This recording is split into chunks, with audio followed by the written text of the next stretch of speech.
Happy New Year and welcome to Salam Namaste. Broadcasting live from the Now Media TV studios in Houston, this is Saji Salam. This year we kick off the session with an interesting young entrepreneur joining us all the way from India. We have with us Fariq Naushad. Fariq, welcome to the show, the first show in 2024. It's great to have you on the show. Let's get started. Sure. Thank you, Saji, for inviting me. It's a pleasure to be here. All right. Thanks for joining, Fariq. So let's go in with a little bit of introduction on you and your company. So let's get right to it. Sure. So, as you said, I'm a native of Kerala, which is from the south of India, but currently residing in Bangalore, which is in Karnataka. And a little bit of professional information. So I'm basically a computer science engineer by degree, post which I started my days of my entrepreneurship soon after my college. And I've built almost 3 ventures, including Greenikk. The first one was in 2014, which was a food delivery startup that actually worked with homemakers who can earn an extra income by selling their food online. So that was a time in India where still consumers used to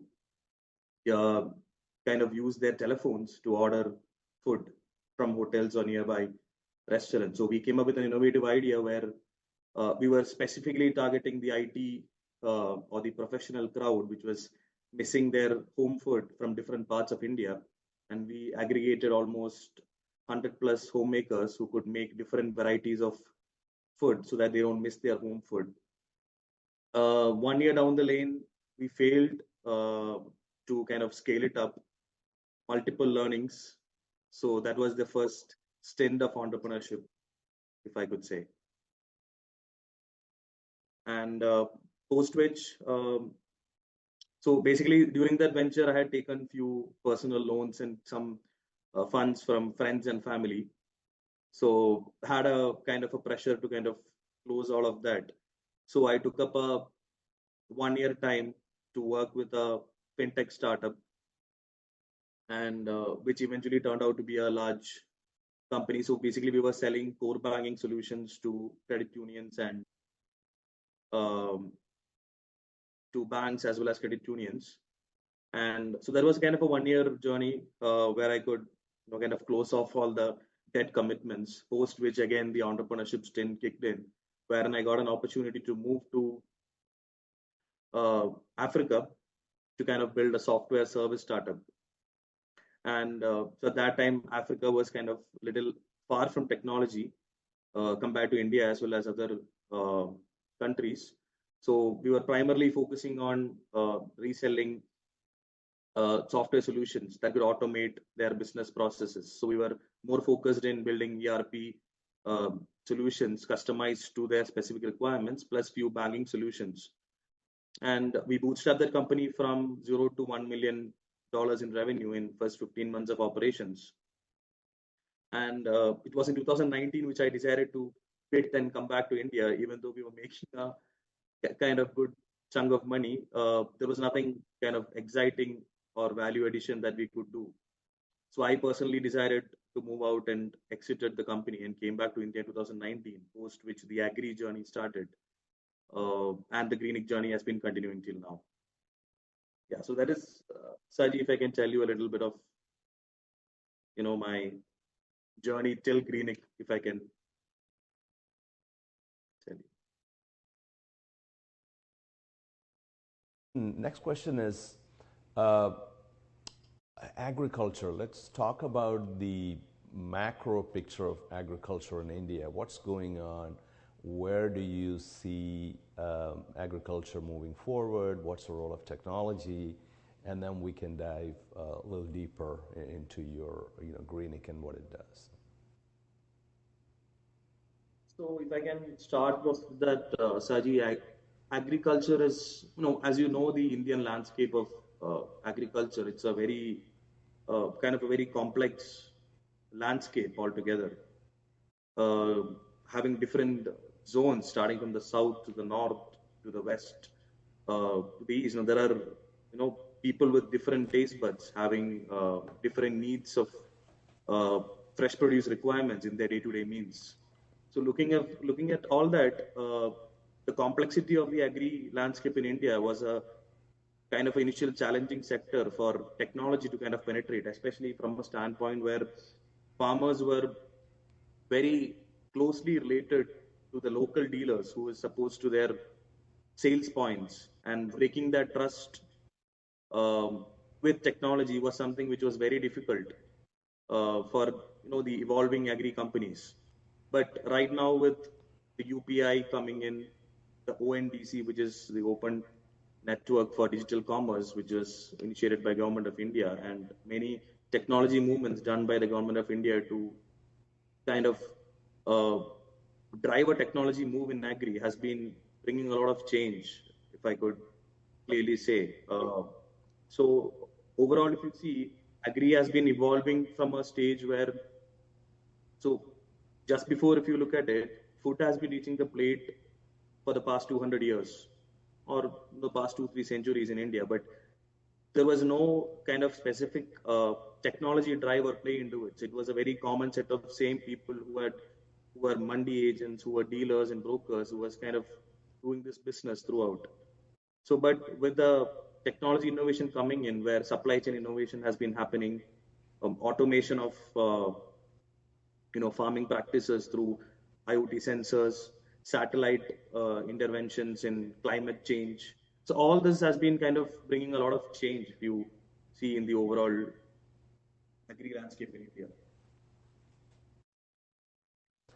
So, so talk to me about some of the challenges that the farmers face today with regard to their produce. So they have a harvest, and then what?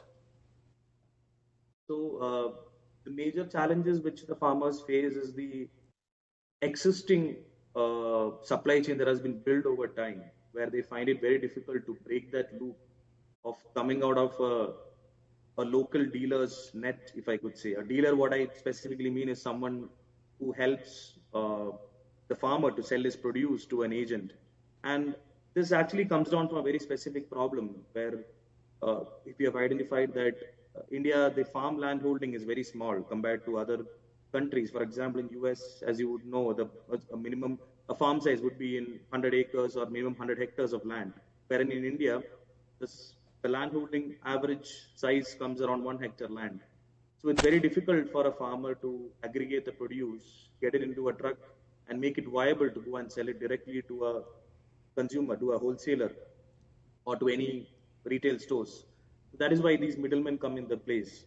So right now, the major challenges which the farmer has been facing is to cut out of these loops, uh, where they are taken for a ride in terms of giving the agents make a lot of money standing in between, where the farmers still are suffering to kind of realize profits. So which is one of the major challenges, which is right now being tackled by certain platforms coming in, but still very difficult to kind of uh, stop that uh, intervention that's been happening. So that is in one phase, I could say.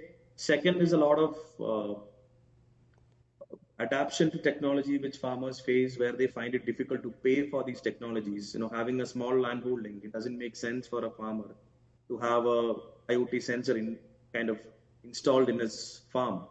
So wherein if it's a 100-acre farm, it makes it more viable for a farmer to kind of install IoT sensor where he can predict the rainfall or predict any diseases that has been coming in. So these are so right now there has been technology that is coming where they are doing it in a shared basis, where they kind of share the sensors or the technology that is available within a certain farmland. So in spite of all of this, there is another major challenge which the farmers are facing is the lack of access to formal capital. So basically for a farmer, his capital is stuck for at least 6 to 12 months based on the crop that he's doing. So in those cases, if he's actually lending it from a local financier or local loan shark, he's going to charge him interest rates of up to 70% annually, which is going to eat away all of his profits. So these are the major challenges which, out of which, one of which we are solving is actually the lack of formal capital for rural agri stakeholders.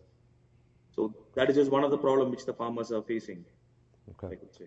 So, so basically, I heard at least three big challenges here. One is with small holdings, the farmers are not able to leverage economies of scale. Second is the role of the middlemen and the fees and commissions they charge, which eats into the profits of the small farmer. And third is the access to capital portion of it. So I think those are big challenges for the farming community in India.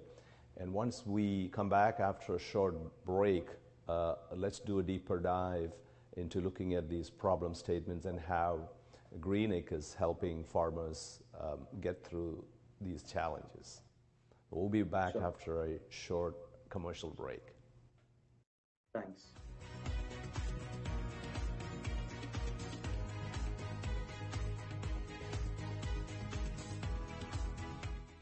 Hi, folks. Robert Quigley here, America's Independent, Washington, D.C. We're on the road to the White House. Today, it's foreign policy in the Middle East. As you know, I lived and worked overseas for 10 years in both East Asia and Europe and gained a wealth of international relations experience. We've had bloody conflict for 75 years between the Palestinians and the Israelis. The age of fossil fuels is in their last chapter. Quigley supports peace in this case. Quigley supports both the Israelis and the Palestinians.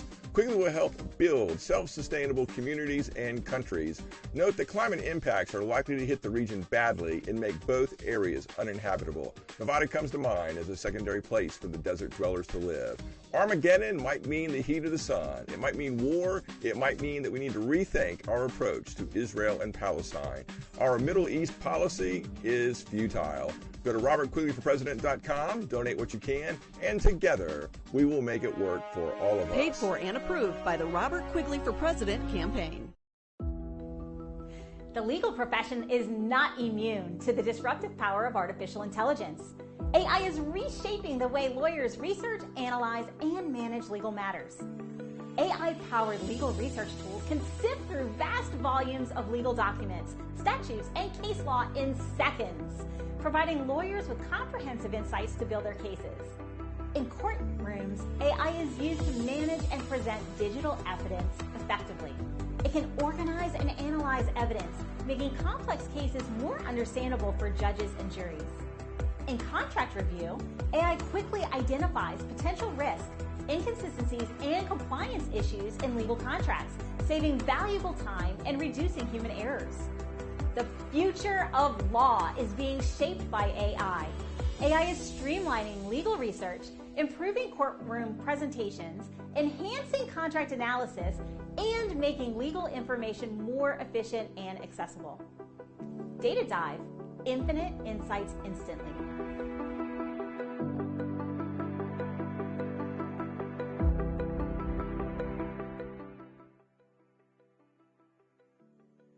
Taking a trip in the next 12 months? Airlines are under tremendous pressure and they're practically giving away their unsold seats. Like every crisis, this one will end too. But right now is the best time to take advantage of giveaway ticket prices on their unsold seats. We're not allowed to publish these low fares online. The only way to get these rock bottom giveaway prices is to call. So phone low-cost airlines now for airline ticket prices you may never see again.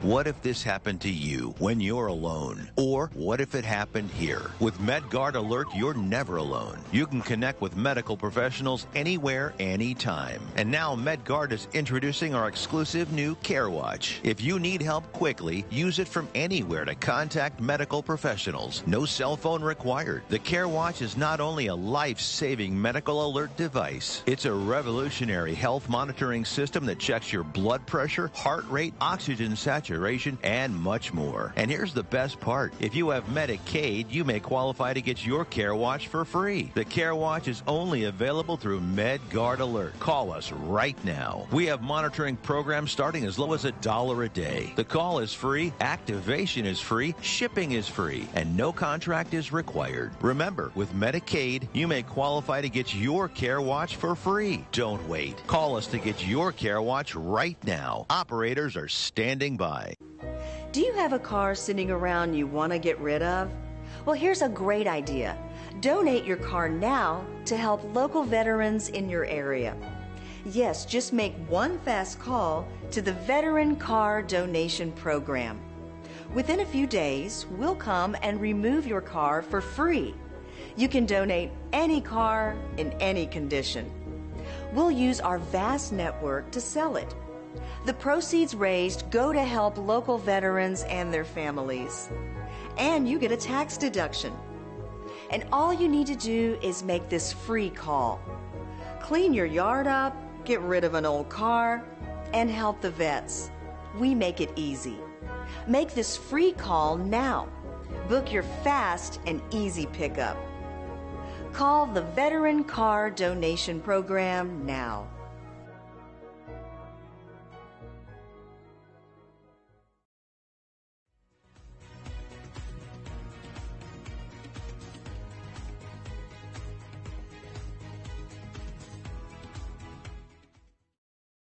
Welcome back as we continue this interesting conversation with Fariq, of co-founder and CEO of Greenikk. Fariq, you talked about some of the major challenges that the farmers in India face. One of the other areas which I wanted to touch upon was the specific needs of farmers who are into perishable products like potatoes, bananas, those kind of fruits and vegetables which are perishable. What is the scene there? Does it add another layer of complexity into the farmers' logistics and profitability? Definitely, Saji, I think you're right in those terms where being a perishable product causes two levels of additional risk with them. Starting from the kind of vegetative stage where the plant starts to grow, they start facing challenges where these common diseases, that is, especially if I take the case of bananas, there is a disease known as Sigatoka, which is kind of worldwide and has been affecting a lot of farms across India. So identifying them with a manual way of moving around is not something that is helping them. So which is actually leading to, and the moment the disease starts spreading, it's been reached a stage where it's kind of not controllable, and the entire farmland is almost affected, which kind of affects has a great impact on its harvest. So that is one layer. And second, the issue where there is a lot of lack of cold storage access to farmers, wherein the cold storage access is kind of very limited to large dealers who are doing exports, and these are majorly controlled by the large dealers, who I say are the people who help the farmers to kind of sell these goods. And the access to such cold storage mechanisms, it also comes with additional point where a normal farmer who's selling it as produce in the Indian market cannot afford to kind of work out the unit economics if he's taking his produce, getting it into a truck and taking it to a nearby cold storage, keeping it for 1 or 2 days, post which a next truck coming in, taking it to another sales market. All this doesn't, come in a unit economic sense for the farmer, where again he's losing money if he's going to pay for all of it. So the only way out for a farmer is to kind of liquidate the stock as soon as the harvest is being done, which is why they kind of get in this trap of the salespeople or the distributors or the dealers, whatever we can call it, wherein they decide the price. So the farmer is always in the losing end of the negotiation table. You want to clear your harvest, give it to me, this is the produce or this is the value. And the values are not prefixed. It works in a commission basis where the truck goes to the mandi or the market, they decide a price and kind of sell it to them, and they make their own assumptions of grade 1, 2, 3, which is not even communicated to the farmer, or which is not very clear or organized in the system.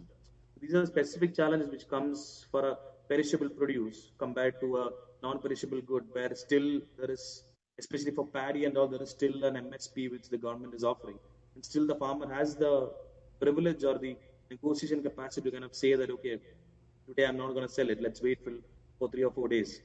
So these are the kind of different parameters that comes when it's a perishable versus a non-perishable produce. Interesting perspective there. So, so you just touched upon another challenge, especially for farmers who are into perishable goods, and which is the lack of infrastructure. And I would probably extend that a little further into other logistics too, right, in terms of transportation. But overall, it is the time to get it to the market before it literally perishes, and the lack of cold storage is a major challenge for the farmers out there. So now let's talk about Greenikk, and one of my first questions is, you were doing other ventures in Africa, in more on the technology side of things, I guess more pure play technology. So what brought you to agriculture? What inspired you to go into agri as your next venture? Sure. So Saji, it came out so it was a very accidental journey which turned out to be a personal choice, is what I can say in short. But if I can a little more deep dive into it, when I came back to India in 2019, I was actually looking at certain high growth sectors that is kind of worth to spend time on, and I understood sustainability and agri was kind of little booming, wherein Indian government has kind of made a law where they were kind of trying to ban single-use plastics. So related to that, we had a random idea of converting the waste of papaya petioles, which was drying and falling out in the farm, to be converted into an organic straw. So if you understand the shape of a papaya petiole, it's already naturally hollow, and some processing and some conversion can make it into a usable straw. And so this has been used by certain areas in Bali, etc. But since papaya, again, India is the largest producer of papaya in the world, there is a huge potential, is what we understood, and that we started with this idea, which got recognized as the top 3 enterprises in the country, where we got awarded from Tata Group, which is a large conglomerate in India. And so that was a journey which started the kind of agri stings in me, I would say, post which I was fortunate enough to be part of a central government fellowship program, which was a $25,000 grant which they give to selected individuals to explore on the agri challenges that is faced. So I was assigned to the South Indian region, where I got an 18-month, long time to kind of work with the stakeholders on the ground. So that has kind of enhanced the wide spectrum of the opportunity that is there in the agri. Plus, it also came with the fact that from a DNA perspective, what I as an entrepreneur would definitely love to kind of target at least, kind of something above $1 billion market, which was there always in mind. So that was also one reason, I would say, because agri in India, which is a $450 billion plus market growing at a 6 to 7% CAGR, there is, I found a very huge potential to just that little patience is required. I feel there was a huge opportunity to be, kind of made in agri. So these were the reasons I could say that which made me kind of continue in this, and plus which, we were fortunate enough to kind of get support from multiple investors, starting from a set of angel investors to good institutional funds who kind of believed in experimenting the agri journey with us. So these were the things which kind of made me deep dive. Mm-hmm. Interesting concept there with the papaya petioles. So talk to me a little bit about the papaya petioles. So would you then harvest these papaya petioles and dry them out? How do you make straws out of papaya petioles? So it was already it was naturally hollow, and these papaya petioles dry and fall out every 2 weeks. So once the fruit has been harvested, and it usually goes as waste on the ground, and it's either converted to manure naturally, or either it's taken out as part of the waste.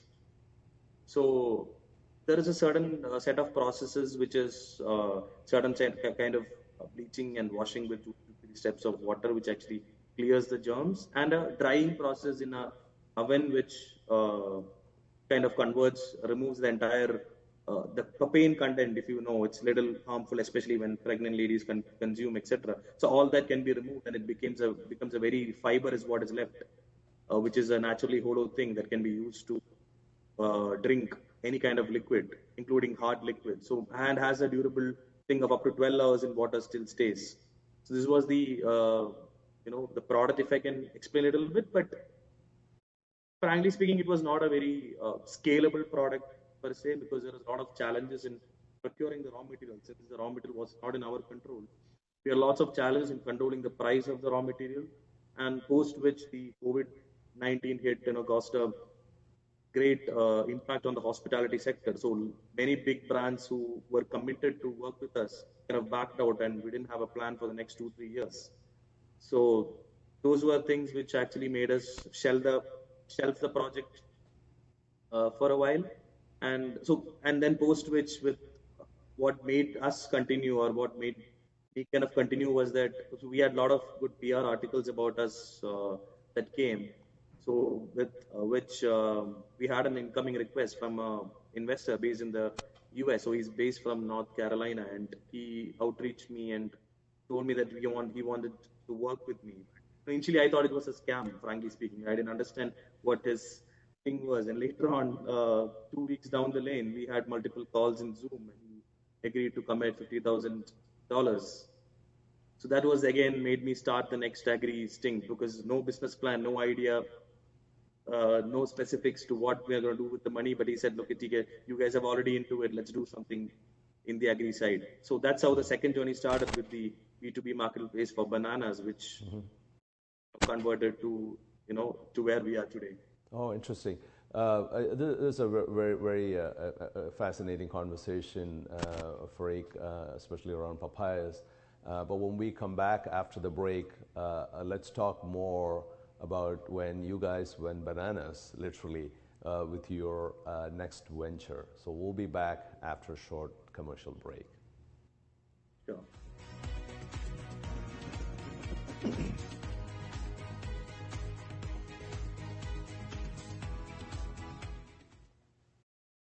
Taking a trip in the next 12 months? Airlines are under tremendous pressure, and they're practically giving away their unsold seats. Like every crisis, this one will end too. But right now is the best time to take advantage of giveaway ticket prices on their unsold seats. We're not allowed to publish these low fares online. The only way to get these rock-bottom giveaway prices is to call. So phone low-cost airlines now for airline ticket prices you may never see again. The legal profession is not immune to the disruptive power of artificial intelligence. AI is reshaping the way lawyers research, analyze, and manage legal matters. AI-powered legal research tools can sift through vast volumes of legal documents, statutes, and case law in seconds, providing lawyers with comprehensive insights to build their cases. In courtrooms, AI is used to manage and present digital evidence effectively. It can organize and analyze evidence, making complex cases more understandable for judges and juries. In contract review, AI quickly identifies potential risks, inconsistencies, and compliance issues in legal contracts, saving valuable time and reducing human errors. The future of law is being shaped by AI. AI is streamlining legal research, improving courtroom presentations, enhancing contract analysis, and making legal information more efficient and accessible. Data Dive, infinite insights instantly.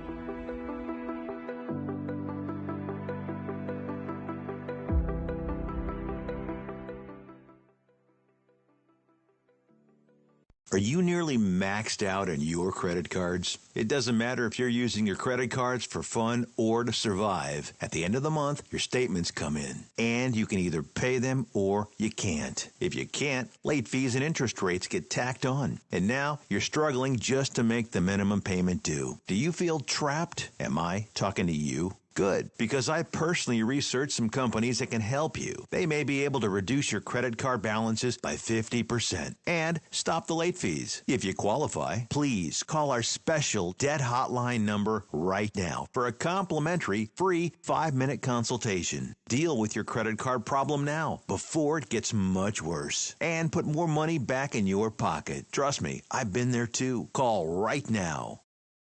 Call 855-993-2096 right now. That's 855-993-2096.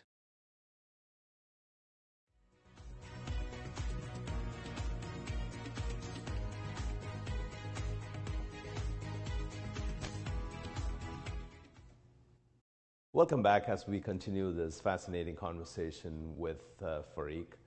Fariq, now let's go deeper into Greenikk and bananas. So let's start with why bananas?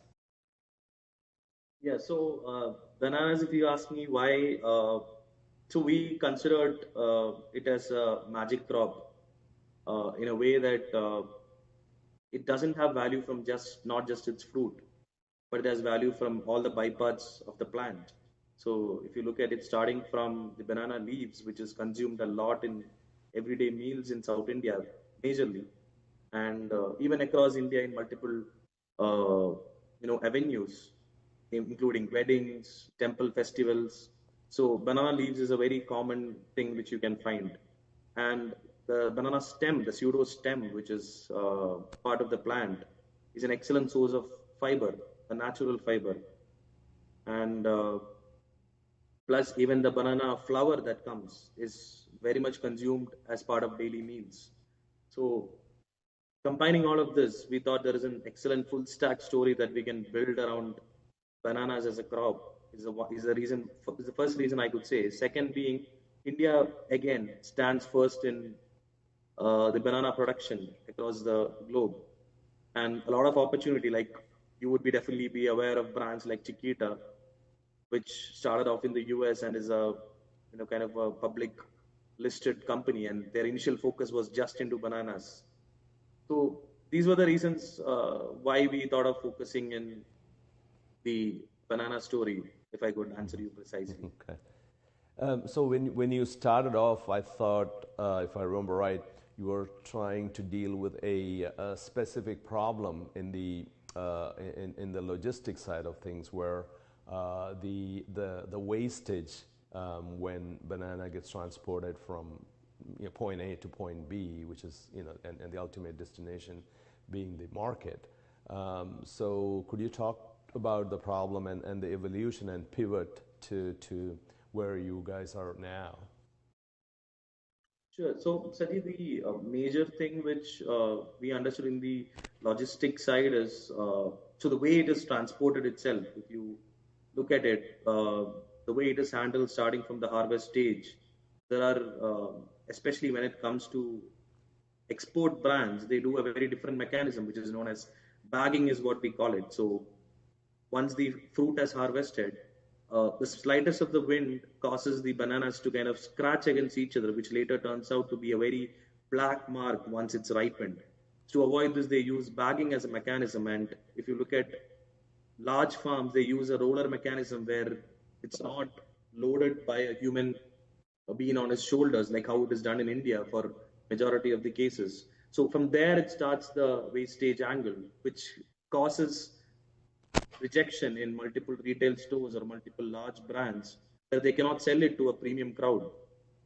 So that is where the wastage happens in the first level. Second, it starts from the way it is transported. So as you know how Indian logistics works, if it's a 4-ton truck, we load around 6 tons of bananas, which is crushed on top of everything. So it's natural for 10% of wastage to happen there, and these produce cannot be done anything. So basically what people do is they come and sell it at cheap price in the market, or they come and source it directly and use it for some local use, or even it goes to banana powder manufacturing.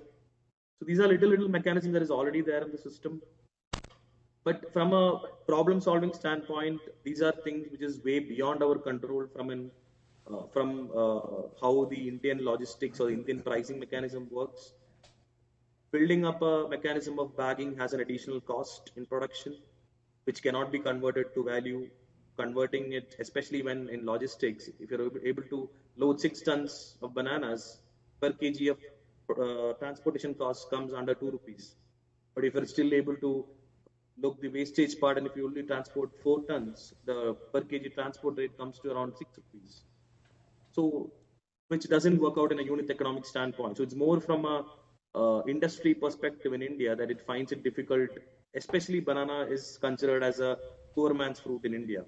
It is available throughout the year, and there is a certain way how the pricing is structurized compared to export. But export is a very different ballgame, where it's heavily played with all the possibilities of reducing wastage, etc. So from that is why we kind of understood of that, practically building a revenue model out of it, or a successful business model, is not something where the farmers are still in the loop of local loan sharks, where I think that is a base from where we should start. So to build a full stack story, the need of finance is what makes stakeholders embedded to you, is what we kind of understood. And that is how the local dealers or the local loan sharks or the local financiers play this game, because they hook them with the finance thing, which means they are hooked to them and they cannot sell the harvest to anyone else. So that is the game they are playing, and they are charging 60-70% interest rate. So we thought there is a gap there to kind of tap in. So which is why we had this pivot in the business model to kind of look at revenue generation as a source and start from the key factor where the stakeholders have a problem, and then slowly build the full stack story around that. Okay. So right now, are you more focused on the financing, or I would say even microfinancing aspect of the banana industries that where you're right now? Exactly. So in very short, if I can tell you, we are positioned as a platform that provides financial services to agricultural stakeholders in India, especially the fruit value chain, where we have done banana crop as a pilot now, when we have successfully deployed close to $1 million in working capital loans. These are short-term loans which helps farmers in mitigating the working capital risk and earning and reducing the interest rates in a way they can kind of improve their unit economics, is what we are focused right now. Post which we are kind of looking at building the full stack eventually. But right now what we feel, this is the focus we are in, and that itself seems to be a large problem to kind of crack, because one thing that connects to is the government law in India, where the Reserve Bank of India, which is the central bank, has a mandate of where banks should be doing 18% minimum of priority sector lending, which means they should reserve loans for this priority sector. But what happens is these banks are finding it very difficult to find eligible stakeholders in the rural agri value chain, primarily because of multiple reasons, where one is they are operating 100% or 90% majorly in cash. Nothing comes through digital bank accounts, where there is no data for them to underwrite.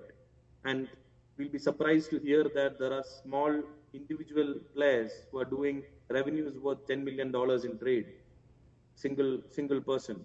So billions of people are there, like those dealers who are doing such a thing. So that is one level. Second is it's part of a government scheme where they are forced to, or they are taught to kind of default government loans, because government, as part of multiple strategies to kind of win in elections or to kind of put up a good agri standard, they come up with multiple schemes where these farmers or these dealers take these loans and they are kind of given an image to default, and this will be written off after 5 years.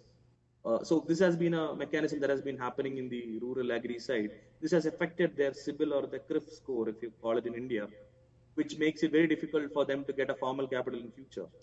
So these were the areas which we are kind of tapping into, where we are giving them, on one side we are providing access to capital, but more starts from a financial literacy standpoint, where we are making them understand what is the need of coming digital, what is the need of transacting digital, what is the need of having a digital bank account, filing GST.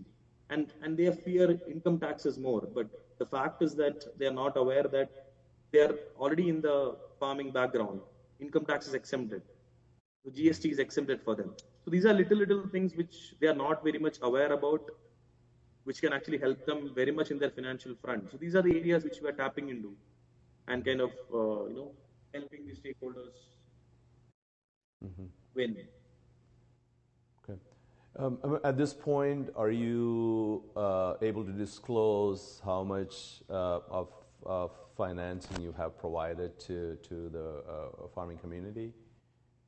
Yes, so we have, so the pilot zero testing which we did, we dispersed close to $1 million in loans, approximately 8 crores INR, if I can tell you. And it was distributed across 300 different stakeholders in the rural agri value chain, where the minimum ticket size of the loan was between $3,000 to $3,500. Interesting. Are you finding the more interest in farmers who want to do away with the bank loans but work with more private sources of funding? Is there an appetite for that? Yes. So, Saji, I mean, you would be definitely aware that banking works in trust. It has been the way how things operate. So if you look from it, even educated people, even from the urban side, we are always comfortable with one bank. So it is not that we keep continuously changing. So this is what has been happening. The rural agri has been operating in a very different way, where the local financiers is kind of a home to them.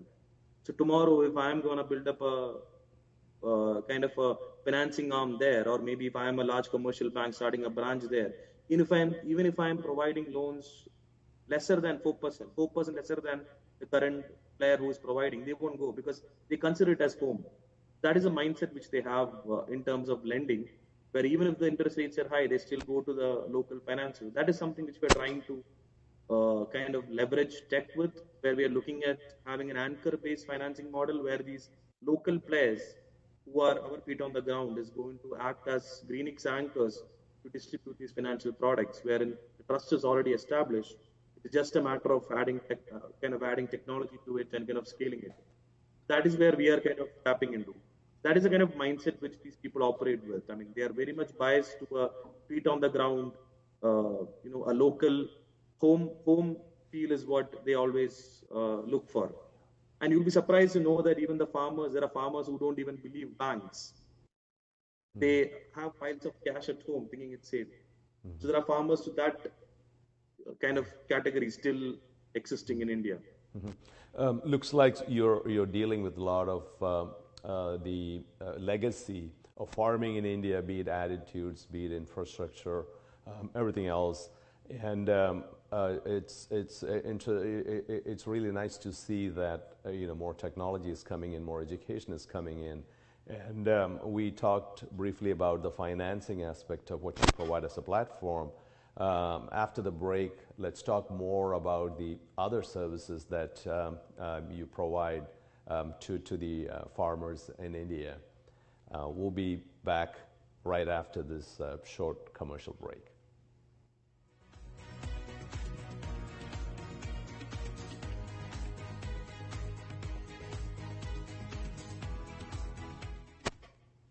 If you're living with diabetes and using insulin, you know the pain of pricking your fingers over and over again. By wearing a small device called a continuous glucose monitor, or CGM, you can reduce the pain of pricking your fingers right away. If you use insulin daily, you might be eligible to get your own continuous glucose monitor. So call the US Med Diabetic Health Hotline today and learn about the latest CGM technology. Not only can a CGM immediately reduce pain, it's accurate, easy to use, and helps you make better diabetes treatment decisions. And if you have Medicare or private insurance, you can see if you qualify for a CGM at little or no out-of-pocket cost. We'll also provide free shipping of your new CGM, and we'll bill your insurance company for you. If you use insulin daily, you might be eligible to get your own continuous glucose monitor. So call the US Med Diabetic Health Hotline to see if you qualify for a CGM at little to no out-of-pocket cost.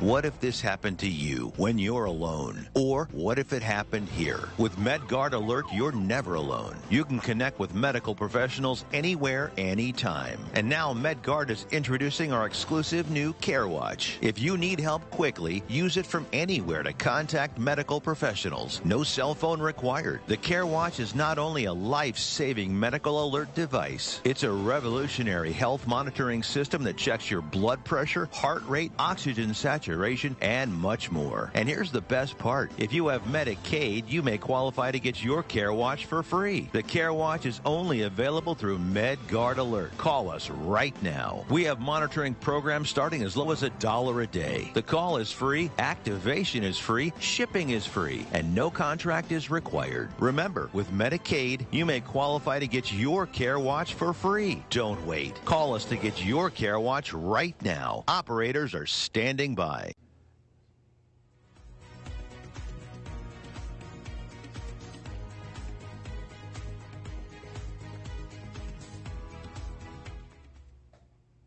Welcome back as we discuss more about the agri sector in India with Fariq.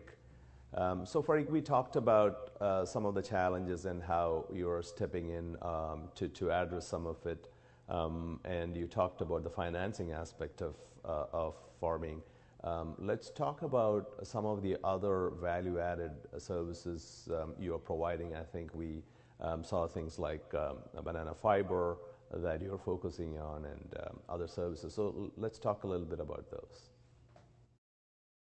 Sure. So a few other services which we provide. I mean, I can start from the financing. Apart from the financing front, there are few other things which we are also kind of working on right now. Because we continuously host events in the farming belts across India, especially the belts we are focused in, where it's a pure exchange of conversation from the local anchor which we have provided, and where we kind of exchange information of their approach to savings. So basically, savings is something which, so a generic statement, if I can, or a generic behavior of the rural agri stakeholders in India is whenever they make a profit from a deal, for example, they make $5,000 from a trade or from a harvest, the first thing which they do is they go buy gold.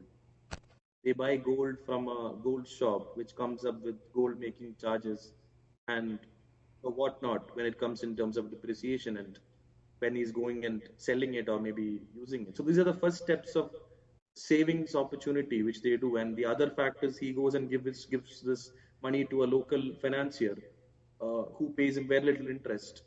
So these are the different saving schemes which they have in mind. So right now, through kind of different events that we are hosting, we are kind of training them and slowly giving them information in terms of how digital gold works and what are the different savings that you can do when it comes to attracting formal capital. And these are people who already have net profits in their books, by the way. So someone who does a $10 million GMV in his book clocks a minimum $500,000 revenue annually. So right now, $200,000 is going to interest and a few other in kind of inefficiencies. So net he makes very little. So we make him educated regarding all of this. So these are a different set of services, more from a literacy standpoint, where we know it's not going to monetize now, but definitely it's going to evolve as a mode for us, where the name is going to be feeling like home for them. Is one kind of service which we are providing to the farmers. From the second front, what we are trying to do is kind of giving them exposure to different markets. For example, the majority of the people who take finance from us is kind of using it to do farming. So either it can be, so since we are focused in the banana value chain, it can be banana farming, but there are multiple other stakeholders who use it for doing trade of mutton, to do fish trading, to do aquaculture. There are multiple different sets of users. So what we kind of do in other fund is to give them an access or an exposure to multiple large bulk B2B buyers whom they can approach directly. Because as per the farming law right now, any big branch can come and directly make a contract with a farmer. Even though contract farming is not something that is really working in India, because the moment the prices crash, either of them backs out. If the prices crash, the buyer backs out. If the price is more, the seller, which is the farmer, backs out.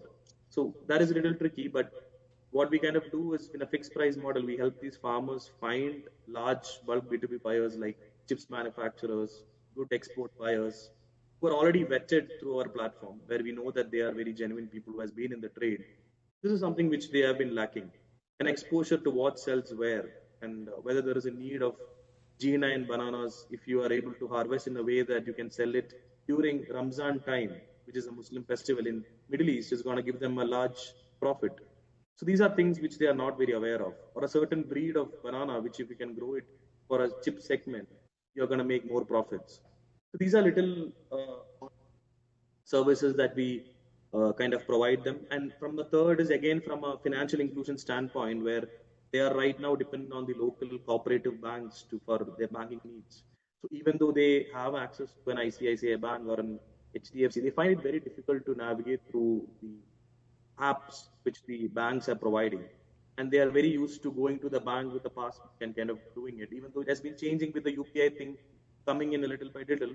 But still, those kind of things are still which the rural agri stakeholders in India are facing. So in these cases, what we do is kind of doorstep banking services where we connect them to a Yes Bank where they can come in and start a digital current account. And many of them doesn't even know the difference between a savings and a current account, and how a current account helps you, from doing large transactions, and the benefits of having it, or benefits of moving to a commercial bank where you can do daily 10 lakhs worth of transfer.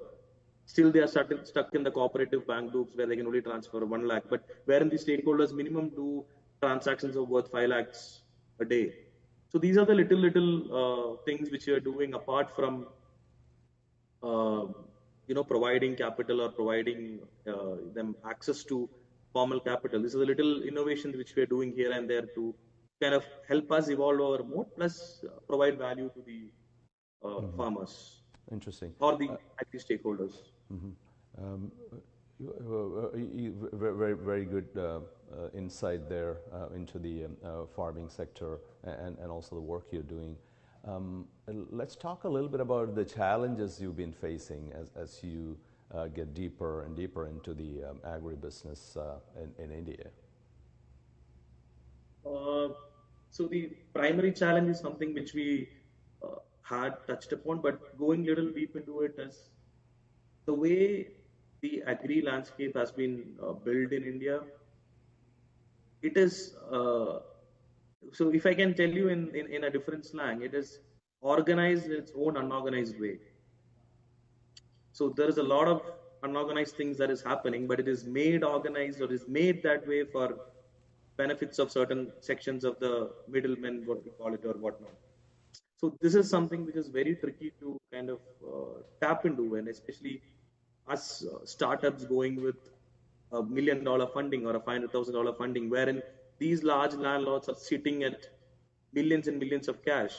So for them to disrupt some startup coming to disrupt the space is kind of a little easy business for them. So the resistance is one thing which I would very clearly say, wherein they fear the job. It's not a job loss basically. So basically there are dealers or the large sharks who sit there. Every truck that goes through his eyesight, he gets a commission out of it. So this has been established by his forefathers. He has been sitting in that approach, and what he provides is he provides interest, capital at 70-80% interest rates. Still, he makes a commission for every truckload that is going past by it. So that's how it operates. So they fear the whether this will be something affecting them, getting their income being lost. So these are different things which we face in terms from pure resistance standpoint, if I can tell you. So that is one major challenge which we face. Second, if I can tell you, is probably the government schemes that is coming in, and the way it has been educated to these agri stakeholders that government loans are meant to be defaulted is something, or the government is, because that is generally the vote bank. I'm not talking more about politics here, but still they are definitely the vote bank. So this is something which they kind of have taught them indirectly over time. So has been a willful default segment, and this has been utilized by these agri stakeholders where whatever they do, even if they're doing a default willfully, there is no one to touch them. So this has created a bad, so even though genuine people are there, so this is something creating a bad kind of learning for these stakeholders as part of the government schemes that is coming in. Even though there are many schemes which is done for the benefit, but it's turning out negative, if I can really put it straight. And then I would say is a lot of frauds and malpractices that happens within the system. That is again part of this unorganized approach. So us going with very straightforward mindsets doesn't help. I mean that, because this is definitely not a SaaS, what you sell in having a sales team inside, having a 100-member team inside. It's actually feet on the ground. Tech is an enabler. You can leverage tech, but it's more about being street smart to work with these stakeholders who has been playing this game for at least 2-3 decades. So those are the things, challenges or learnings, if I can say. And plus, an important thing is that the complexity of agri sector in India requires, considering that it requires a lot of patient capital that you need to put forward. Patience is one thing which you need to, which we understood. No disruption happens in a short span of time. It takes good perspectives there, Fariq, and I have a lot more questions, but I think we have just about 2 minutes. So let me ask you one question on for many of the viewers of the show are also investors. And so for them, what kind of stage are you in terms of capital raising? Are you raising more, or could you talk to where you are from that standpoint, please? Sure. So I think that is something interesting and is very much connecting to our right stage, because we are opening up a seed round basically, and we have almost in the verge of kind of closing it, where we have support from the existing investors, plus also have few commits from others. So we already raised a pre-seed round, and right now we are raising a seed round to kind of go deeper into this space and kind of build up that user base that requires capital and that we can leverage on. So we are looking at kind of raising funds right now, and we are open to having discussions. Do you have a sense of how much you're for raising for the next round? Yes, so we are looking anywhere between 1.5 to 2 million at this stage as equity, and some portion in debt also is something we are looking. Which can provide us a runway for 24 months and get us enough traction to go for the larger round. Okay, so it's mostly for the users would be mostly marketing and building the user base on the farmer side. Exactly, more specifically building the tech for underwriting and how we can scale the anchor mechanism. Scale is something which no one could achieve in the rural financing space. So how can we build the scale using technology, and the feet on the ground, which we already have, is what our major focus would be. Because capital is definitely available from banks. That is not something which we are definitely worried about, but having this infrastructure to deploy and collect and to find eligible stakeholders is what is more important. All right, that was a very fascinating conversation with Fariq. It was eye-opening for me to learn so much about the agri sector in India, and I'm thinking that many of our viewers also found this very interesting. So thanks for taking the time, Fariq, and to our viewers out there, we'll be back same time next week. Thanks for watching. Thanks. Thank you. This has been a Now Media Networks feature presentation. All rights reserved. If you're living with diabetes and using insulin, you know the pain of pricking your fingers over and over again. By wearing a small device called a continuous glucose monitor, or CGM, you can reduce the pain of